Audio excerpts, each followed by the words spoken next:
Bismillahirrahmanirrahim. Yang terhormat Bapak Hero Prayogo MPD selaku dosen pengampu mata kuliah Cirebon Studi. Pada video kali ini izinkan kami membacakan hasil review sebuah makalah yang berjudul Islamisasi Cirebon.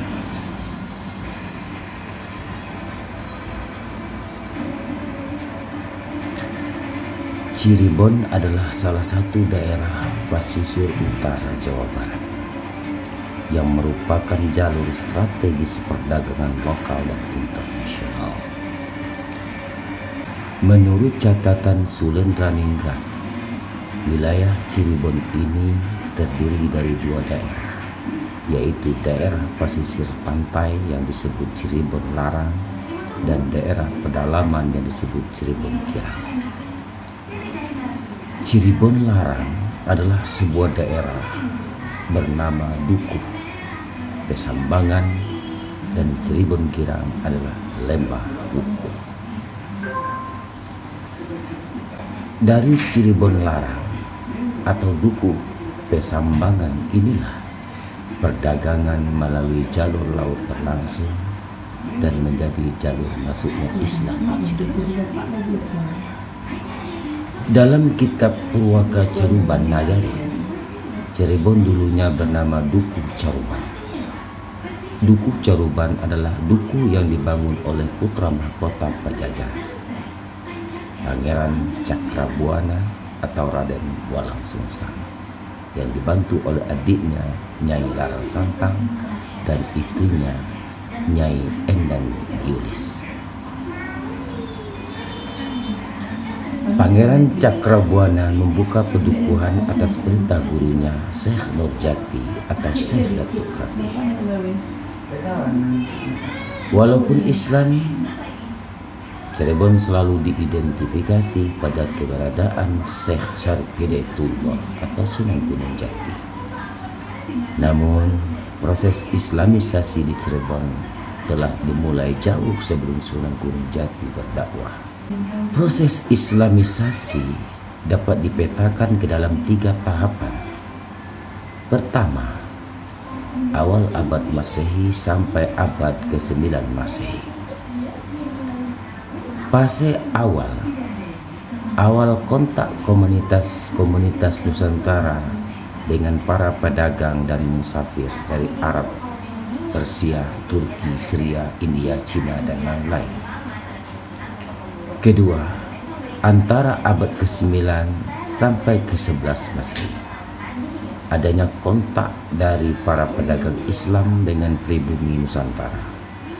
Selanjutnya sekitar abad ke-11 sampai ke-12 Masehi, berdiri kantong-kantong pemukiman Islam di Nusantara, baik di pesisir maupun di pedalaman, dengan bukti yang tersebar di Nusantara, antara lain di pesisir Sumatera, Jawa Timur, Ternate, dan Tidore.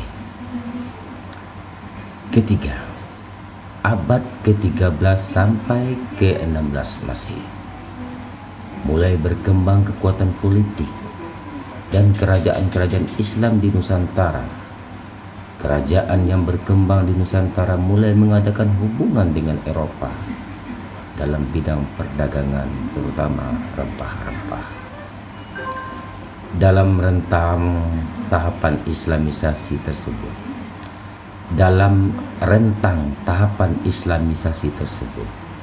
terdapat tokoh bernama Syekh Zahul Khafi, dikenal juga dengan nama Datuk Khafi, dan Syekh Idofi Mahdi sebagai salah seorang dai di Cirebon yang mampu mengislamkan Pangeran Walang Sungsang dan Nyai Larang Santang. Syekh Datuk Khafi merupakan salah satu anggota rombongan imigran dari Baghdad yang dipimpin oleh Maulana Abdul Rahman. Rombongan ini memiliki misi mendakwakan Islam di Pulau Jawa. Pemimpin rombongan Maulana Abdul Rahman menetap dan tinggal di Panjunan, dan akhirnya dikenal dengan nama Pangeran Panjunan. Sedangkan Syekh Datuk Khafi menetap dan tinggal di Amparan Jati dan akhirnya dikenal dengan nama Syekh Nurjati. Agus Sunyoto memberi catatan tambahan bahwa Syekh Datuk Khafi adalah guru Abdul Jalal yang di kemudian hari dikenal dengan nama Syekh Siti Jenar dan Sunan Gunung Jati. Tidak hanya sekedar mengislamkan Walang Sungsang dan Rara Santang, Syekh Nurjati juga menjadi pembimbing spiritual dari keduanya. Syekh Nurjati juga memberi interpretasi dan makna baru terhadap azimat yang dimiliki Walang Sungsang dari guru pendeta Buddha dan kejawen di beberapa tempat sebelum memeluk agama Islam. Dengan kata lain, Syekh Nurjati melakukan proses dialektika budaya dan doktrin pra-Islam dalam konteks kearifan lokal. Di sini terlihat bahwa Syekh Nurjati menunjukkan tradisi ilmiah yang kuat berupa sinergisitas, proses sinergi antara praktek sufisme dan syariah, antara dimensi esoterik dan esoterik agama dalam bingkai budaya lokal Cirebon. Dimensi esoterik agama dikenal dengan syariah dan dimensi esoterik agama dikenal dengan tasawuf.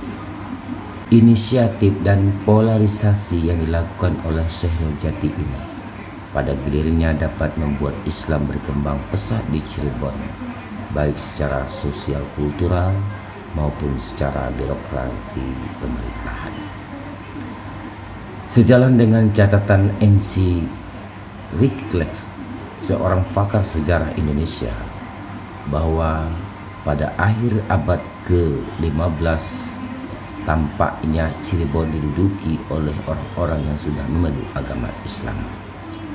Tetapi masa kejayaannya secara tradisional dikaitkan dengan salah seorang dari ke-9 Wali Songo, yakni Sunan Gunung Jati. Terima kasih.